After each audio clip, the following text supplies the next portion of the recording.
نور اللہ صلی اللہ تعالی علیہ وسلم الحمدللہ رب العالمین والصلاة والسلام علی سید المرسلین اما بعد اعوذ باللہ من الشیطان الرجیم بسم اللہ الرحمن الرحیم فصل لربك وانحر صدق اللہ العظیم. ایک مرتبہ حضور پاک میں اللہم صل علی سیدنا مولانا محمد وعلى الحدود والکرم وعلیہ وبارک وسلم صلاة وسلام علیک یا رسول اللہ صلی اللہ تعالی علیہ وسلم. میرے پیارے آقا علیہ السلام کے پیارے دیوانوں، آج سے قربانی سے قبلی مسائل آپ کے سامنے درس میں رفتہ رفتہ روزانہ بعد نماز ظہر میں جائیں گے. قربانی یہ حضرت ابراہیم علیہ السلام کی عظیم یادگار ہے، اور حضرت ابراہیم حضرت اسماعیل علیہ السلام کی قربانی اللہ جل شانہ کو اتنی پسند آئی کہ اس امت میں بھی اس کو قیامت تک کے لیے باقی رکھا گیا، اور مالک نظام حضرات پر اس کو واجب قرار دیا گیا. تاجدار کائنات صلی اللہ علیہ وسلم نے ارشاد فرمایا، قربانی کا جانور اللہ کی راہ میں ذبح کرنے سے پہلے ذبح کرتے ہی ان کے خون کا قطرہ گرنے سے پہلے رب کی بارگاہ میں مقبول ہو جاتا ہے. اور یہ بھی حدیث شریف میں آیا، جو اخلاص کے ساتھ قربانی کرے تو جانور کے اربان کے وقت اللہ وجل شانہ اسے نیکیاں عطا فرماتا ہے. جائز کے فضائل بیان کیے گئے، نہ کرنے والے پر آقا علیہ السلام نے شدید ناراضگی کا اظہار فرمایا، اور میرے آقا علیہ السلام فرماتے ہیں جس پر قربانی ہو اور قربانی نہ کرے وہ ہماری زندگی کے قریب بھی نہ ہے. تو بہرحال جس پر قربانی واجب ہے اسے قربانی کرنا چاہیے، کسی اور عمل سے یہ واجب ادا نہیں ہو سکتا. قربانی کی شریعت مطالعہ نے جو تعریف بیان کی ہے قربانی کسے کہتے ہیں، تو اللہ کی رضا کے لیے خاص جانور کو خاص دن اللہ کی رضا کے لیے ذبح کرنے کا نام قربانی ہے. اور قربانی ایک مالی عبادت ہے. نماز یہ جسمانی عبادت ہے، روزہ یہ جسمانی عبادت ہے، زکات مالی عبادت ہے، حج یہ مالی بھی ہے اور جسمانی بھی ہے. قربانی خالص مالی عبادت ہے. خاص دن میں خاص جانور کو اللہ کی رضا کے لیے ذبح کرنے کا نام قربانی ہے. تو خاص دن سے خاص جانور سے کیا مراد؟ تو خاص دن سے مراد 10ویں ذوالحجہ سے لے کر 12ویں کے غروب تک شہر میں قربانی کا وقت 10ویں ذوالحجہ کی نماز عید کے بعد سے لے کر 12ویں کے غروب آفتاب تک ہے. اور دیہات میں قربانی کا وقت 10ویں ذوالحجہ کی صبح ساکی کے بعد سے لے کر 12ویں کے غروب آفتاب تک ہے. یہ جو فرمایا شہر میں 10ویں ذوالحجہ کو نماز عید کے بعد سے اس سے مراد نہیں کہ ہر مسجد میں نماز عید ہو جائے، ہونا تو یہی چاہیے، لیکن کوئی اجرت میں، جلد بازی میں، مسئلے کی نامعقولیت کی بنیاد پر عید نہیں پڑا اور قربانی کر دی تو بعد شریعت میں مسئلہ موجود ہے کہ شہر میں کسی ایک مسجد میں سنی امام کی ابتدا میں سنت کے مطابق عید کی نماز پڑھ لی گئی، اب اگر کسی نے قربانی کر دی حالانکہ اس نے عید نہیں پڑھی تھی تو بھی قربانی ہو جائے گی۔ جیسے ہمارے قرب جوار میں کئی مساجد موجود ہے، سنی جامع مسجد میں عید کی نماز ہو گئی اور یا مسجد آس پاس بندہ نواز یا مسجد ان علاقوں میں کسی نے قربانی کر دی، شہر میں سب سے پہلے ہمارے یہاں عید کی نماز ہوئی، دوسرے علاقوں میں باقی کی، لیکن لوگوں نے قربانی کر دی، فرمایا قربانی صحیح ہو، قربانی ہو جائے۔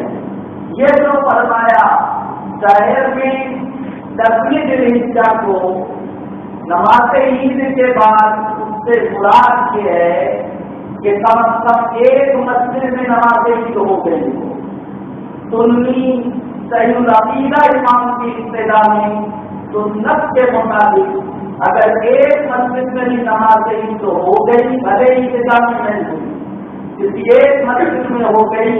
اب اگر کوئی جلد بازی میں اجرت میں یا مسئلے کی نامعقولیت کی بنیاد پر کر دیا تو برا کیا، لیکن اس کی قربانی ہو جائے گی۔ میرے پیارے آقا علیہ السلام کی سارے دیواروں تو شہر میں قربانی کا وقت نماز عید کے بعد سے ہے، نماز عید سے کیا مراد اس کی میں نے وضاحت کر دی۔ اسی طرح سے شہر کا رہنے والا اگر آپ اپنا جانور دیہات میں بھیج دے،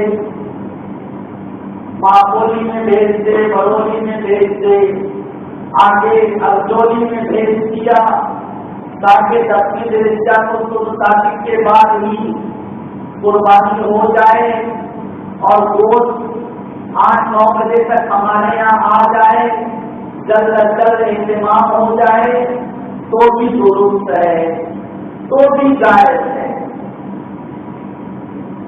جانور جہاں موجود ہوگا وہاں کے حوالے سے حکم ہوگا، اگر شہر میں تو نماز عید کے بعد ہوگا، دیہات میں ہے تو 10ویں ذی الحجہ کو صبح تاریخ کے بعد کر سکتے ہیں، اگر سے عید کی نماز وہاں نہیں ہوئی تو شہر کا رہنے والا دیہات میں بھی قربانی کرا سکتا ہے۔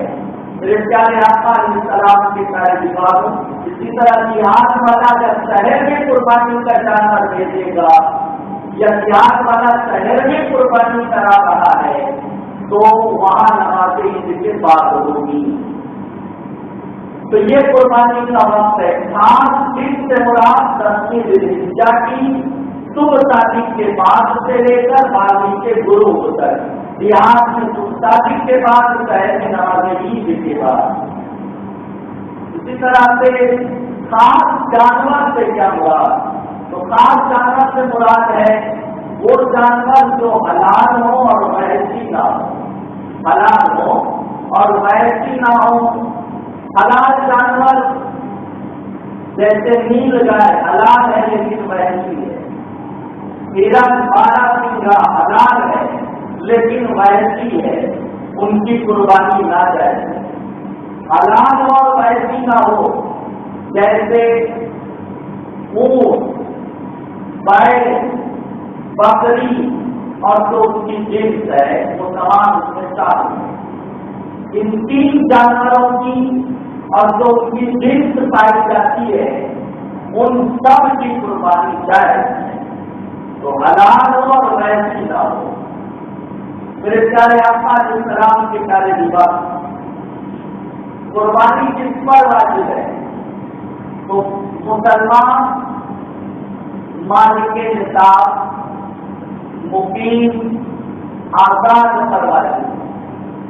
بہرحال ساری عبادات کا تعلق مسلمان سے ہے، مسلمان دوسری شرط ہے مالک نصاب، یہ بہت اہم شرط ہے۔ قربانی کا نصاب صرف وہ نصاب مراد نہیں جو زکات کا نصاب ہے۔ بارے شریعت نے فرمایا قربانی اور صدقہ فطر کے نصاب میں اور زکات کے نصاب میں فرق ہے۔ کیا فرق ہے؟ تو فرق کو غور سے سنو۔ زکات کا نصاب بھی یہی ہے 52 چاندی یا 750 سونا۔ صدقہ فطر اور قربانی کا بھی نصاب یہی ہے 52 چاندی ہو یا 750 سونا ہو۔ لیکن یاد رکھو آج سونے کا بھاؤ حد سے بہت تجاوز کر گیا چاندی کے مقابلے میں۔ تو اب اگر کسی کے پاس 750 سونا نہیں ہے، 1.5-2 تولہ سونا بھی ہے، تھوڑی سی چاندی ہے یا چاندی نہیں ہے، 150 روپیہ ایسا ہے جس پہ سال گزرا ہو، تو 50 روپیہ کو 100 روپیہ چاندی مانا جائے گا۔ اور وہ 2 تولہ سونا اس میں چونکہ چاندی کی نصاب پائی جا رہی ہے، اس پر سال گزرنے سے زکات کا حکم ہوگا، صدقہ فطر کا حکم ہوگا، قربانی اس پر واجب ہوگی۔ 2 تولہ سونا اگر آپ مارکیٹ میں اس کو بیچنا چاہیں تو آپ کے پاس جو ہے 50,000 روپیہ دیں، اور چاندی کا جو نصاب ہے 52 تولہ چاندی کا جو نصاب ہے وہ مارکیٹ میں جو ویلو ہے چاندی کی، آج سے ہفتہ 10 دن پہلے میں نے جاننے کی کوشش کی تھی تو 18,500 روپیے 52 تولہ چاندی کی جو ہے قیمت بنتی تھی۔ تو کسی کے پاس کچھ ابھی فرق کھا رہا ہے چاندی کے بھاؤ میں تو کچھ بڑھ گیا ہوگا۔ ایک راؤنڈ فگر آپ کو 19,000 پکڑو، تو اگر کتنا کسی کے پاس ہے سال گزرا تو اس پہ زکات فرض ہوگی، صدقہ فطر واجب ہوگا، قربانی کے جانا ہے تو قربانی بھی کرے۔ تو آج سونا مہنگا ہو گیا، لیکن سونا پہلے سستا تھا، تو متوسط طبقہ کامن مڈل کلاس کے لوگوں کے پاس بھی 2-2.5 تولہ سونا تقریباً پایا جاتا ہے۔ چاندی کچھ نہ کچھ رہتی ہے، نہیں چاندی تو 150 روپیہ تو ہمیشہ رہتا ہے، کوئی ایک دم پورا سال ایسا دن نہیں آتا کہ بالکل 0 ہو جائے، رہتا ہے کچھ نہ کچھ۔ تو اب وہ چاندی 2-2.5 تولہ سونے میں چاندی کا جب نصاب بن رہا ہے تو مالک نصاب ہوگا۔ بات کری کہ فرق کی، فرق کیا ہے؟ تو فرق یہ ہے کہ وہ مال، وہ شے جو حاجت اصلیہ سے ہٹ کر ہو، جو حاجت اصلیہ سے ہٹ کر ہو اور مال نامی یعنی مال تجارت سے نہ ہو۔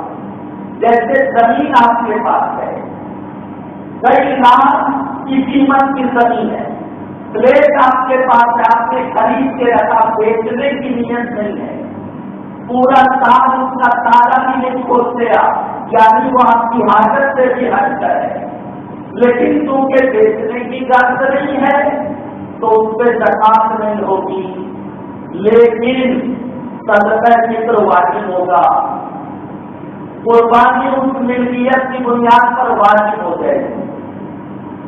کسی کے پاس زمین ہے، بیچنے کی غرض سے نہیں ہے، کئی لاکھ کی ہے، جیسے وہ 25 لاکھ کی زمین کے آپ مالک ہیں، لیکن بیچنے کی نیت نہیں رکھتے آپ، فیوچر کے منصوبے کے تحت بچوں کو ضرورت ہوگی اس لیے رکھ تو رہا ہے، تو اس پر سال گزرے گا تو زکات تو نہیں ہوگی اس پراپرٹی پر، لیکن اس بنیاد پر آپ مالک کے نصاب ہیں تو آپ پر قربانی واجب ہوگی، صدقہ فطر آپ پر واجب ہوگا۔ یہ فرق ہے زکات کے نصاب میں اور صدقہ فطر و قربانی کے نصاب میں۔ تو قربانی میں جو نصاب ہے وہی صدقہ فطر کا نصاب ہے۔ بہرحال ایک گھر میں جتنے لوگ مالک نصاب ہوں گے سب پر قربانی واجب ہوگی۔ اس پر اور بھی بہت گفتگو ہے، میں اس کو انشاءاللہ آئندہ درس میں پیش کروں گا۔ مالک نصاب جو ہے اس میں اور کیا اس کی وضاحت ہوگی اور اس حوالے سے دیگر مسائل آئندہ درس میں آپ کے سامنے پیش کیے جائیں گے۔ پابندی سے آپ شرکت فرمائیں تاکہ قربانی کے حوالے سے صراحت اور وضاحت کے ساتھ مسائل طریقہ آپ سمجھ سکیں اور آپ اپنی قربانی کی حفاظت کر سکیں۔ مولا کریم متقی حضرات کو اپنا واجب ادا کرنے کی توفیق رفیق عطا فرمائے اور ہماری قربانی کو مولا حضرت خلیل اللہ، حضرت ابراہیم علیہ السلام، حضرت اسماعیل علیہ السلام سے طرف قبول فرمائے۔ جو دشواریاں ہیں مولا اپنے فضل سے اس رکاوٹ کو دور فرمائے۔ اعوذ باللہ من الشیطان الرجیم، ان اللہ وملائکتہ یصلون علی النبی یا ایھا الذین آمنوا صلوا علیہ وسلموا تسلیما۔ اللهم صل على سيدنا مولانا محمد وعلى آله الكرام وبارك وسلم صلاة وسلاما عليك يا رسول الله صلى الله عليه وسلم۔ سبحان ربك رب العزة عما يصفون وسلام على المرسلين والحمد لله رب العالمين۔